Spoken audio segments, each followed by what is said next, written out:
आज उमेदवारी अर्ज मागे घेण्याचा शेवटचा दिवस. सर्वच पक्षातील बंडोबांचा थंडोबा करण्याची शेवटची संधी. शुक्रवारपासून मुंबईमध्ये प्रचाराचं बिगुल फुंकलं जाणार. महायुतीची 3 जानेवारीला पहिली सभा तर 4 जानेवारीला ठाकरेंचा जाहीरनामा. शिवसेना भवनामध्ये आज दुपारी 2 वाजता युतीची बैठक. बैठकीला उद्धव ठाकरे करणार मार्गदर्शन. अमित ठाकरे पहिल्यांदाच बैठकीला लावणार हजेरी. मनपा निवडणुकीमुळे ठाकरे बंधूंमध्ये 4 तास चर्चा. प्रचाराबाबत ठाकरेंची खलबत. ठाणे मनपाच्या निवडणुकीसाठी शिवसेनेची रणनीती. शिवसेना उमेदवारांसह नेत्यांची उपस्थिती. भरत गोगावलेंचा मुलगा प्रमोद गोगावले आज अर्ज मागे घेण्याची शक्यता. एकनाथ शिंदेंच्या भेटीनंतर घेतला निर्णय.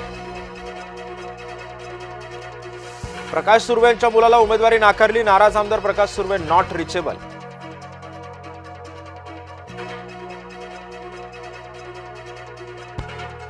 नाशकात दीपक बडगुजर आणि मुकेश शहाणे आमने सामने. भाजपची डोकेदुखी वाढण्याची शक्यता.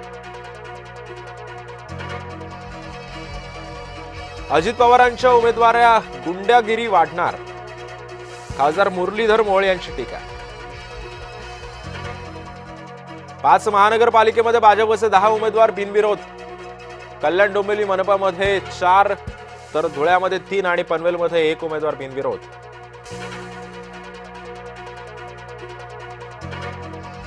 भाजप पाठोपाठ एकनाथ शिंदे आणि अजित पवारांचे उमेदवारही बिनविरोध. शिंदेचे कल्याण डोंबिवलीमध्ये 3 तर अजित पवारांचा 1 उमेदवार बिनविरोध.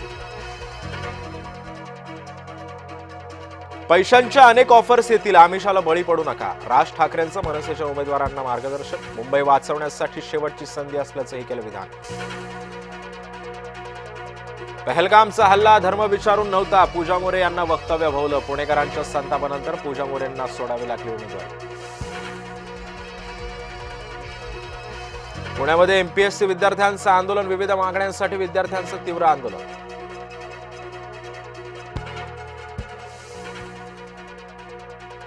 विश्वास पाटील माफी मागा अन्यथा संमेलन उधळून लावू. आंदोलकांचा साताऱ्याच्या संमेलन स्थळी इशारा. विश्वास पाटील यांच्या विरोधात संभाजी ब्रिगेड आक्रमक.